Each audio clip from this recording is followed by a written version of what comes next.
지방흡입은 매우 안전한 성형수술로 알려져 있습니다. 안전 가이드라인을 따라간다면 말입니다. 그런데 언제 지방흡입의 위험도가 급격하게 올라갈까요? 오늘 다른 거 빼고 국소마취제 리도카인이라는 약물에 대해서 설명을 좀 드릴게요.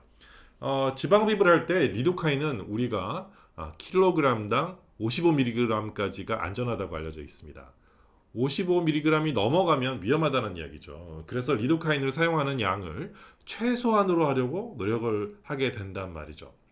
전신지방을 흡입을 한다고요?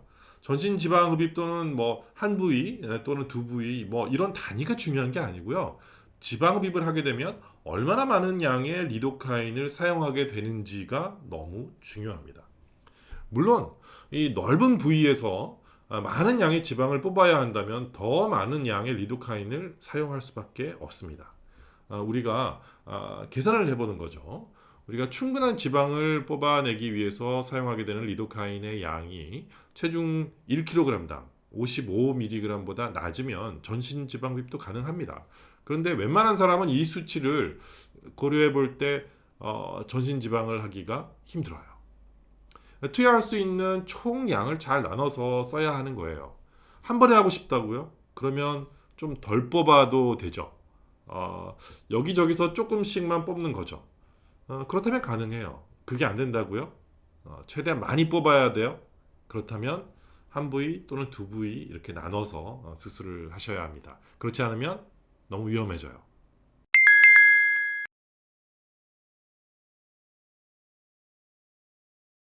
압박복은 왜 입을까요? 우리가 지방을 흡입하게 되면 피부와 근육 사이에 있는 지방을 뽑아냅니다. 우리가 많은 양의 지방을 뽑아내게 되면 그 사이에 공간이 생기게 된다고 했죠. 피부에 탄력이 떨어지는 분도 있고 피부가 좀 늘어난 경우도 있습니다. 이런 경우에 압박복을 입어주어서 피부가 우리가 원하는 모양대로 잘 붙을 수 있도록 이렇게 해야 하는 겁니다. 그래서 압박복을 입어야 하느냐, 뭐 하지 말아야 되는 거냐, 이런 것들은 수술의 종류에 따라 조금 다릅니다. 미니 지방 흡입 아니면 뭐 이렇게 주사기로 조금 뽑아내는 경우를 보면 지방을 뽑아낸 다음에 중간에 생기는 공간이 그렇게 많지 않아요. 이런 경우에는 구태여 압박복으로 꽉 눌러주지 않아도 별 문제가 없어요. 안 입으셔도 돼요. 뽑아낸 지방이 많아요. 그렇다면 반드시 입어야 합니다. 한 가지 추가로 말씀드릴게요.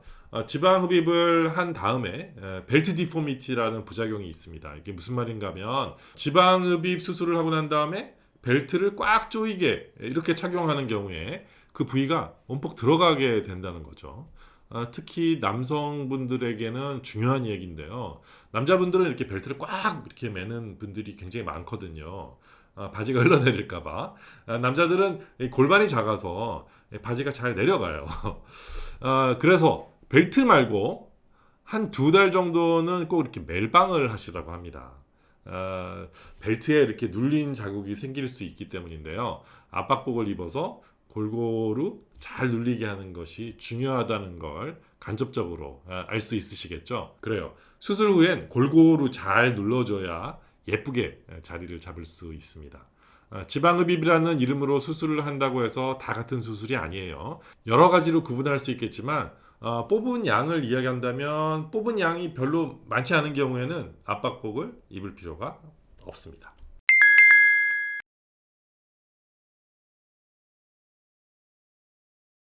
요요가 뭐죠? 우리가 다이어트를 해서 살을 빼요. 그래서 한 10kg를 줄여요. 그런데 우리가 체중계에만 올라가서 보니까 이게 기분이 좋아질 수 있어요. 그런데 체성분 분석기로 보는 거랑 이게 우리가 많이 다릅니다. 우리가 원하는 것은 지방을 빼는 거예요. 근육의 양을 줄이면 안 되죠. 왜요? 기초 대사량이 줄어요. 기초 대사량이 뭐냐면 가만히 있어도 날아가는 에너지의 양이라고 생각하시면 됩니다. 이게 엄청 중요해요. 기초 대사량이 높은 사람은 누워서 자도 살이 빠져요.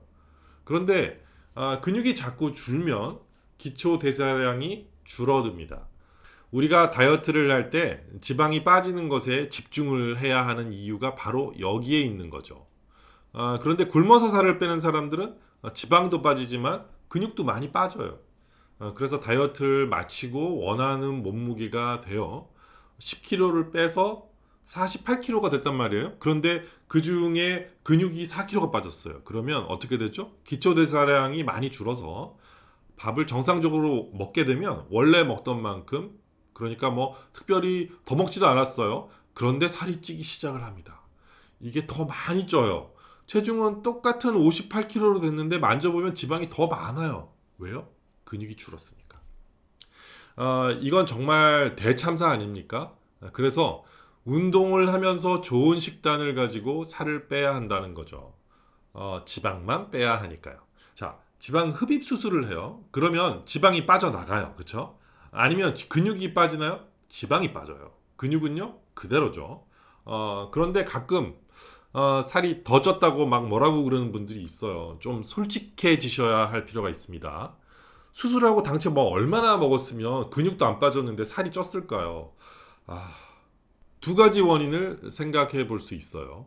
지방흡입 수술하고 너무 안 움직여서, 운동량이 너무 줄어서 소모되는 칼로리의 양이 현격하게 줄어서 지방을 뺀 것보다는 많이 쪘다. 두 번째는 지방 흡입을 한 다음에 보양을 해야 한다고 막 너무 많이 먹은 거죠. 먹다 보니까 식욕이 더 올라가요. 그런데 수술을 했으니까 좀 더 먹어도 된다고 이렇게 자신을 막 위로해요.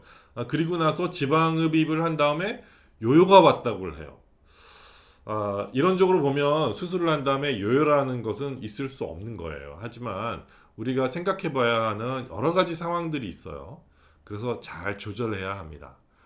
식욕이 너무 오르면 일시적으로 약물의 도움을 받을 수도 있고요. 수술한 다음에 너무 아픈 부위가 있어서 운동에 제약이 있다면 그것도 빨리 치료를 받으면 됩니다. 꼭 문제를 빨리 해결하는 게 중요해요. 그냥 참아라, 시간이 지나면 다 좋아진다, 이렇게 말하는 분들이 있어요. 그러면 기다리지 말고 꼭 해결해 줄 수 있는 다른 전문가들을 찾으세요. 빨리 해결하세요. 오늘은 지방 흡입을 하고자 하는 여러분들이 가장 궁금해 하시는 질문 8가지에 대해 알아보았습니다. 저희 영상이 마음에 드셨나요? 그렇다면 여기 아래 좋아요와 구독 부탁드려요. 그리고 혹시 이 외에 또 어떤 것들이 궁금하신가요? 여러분의 질문을 모아서 또 다음 영상을 만들어 볼 테니까 아래 질문을 남겨주세요.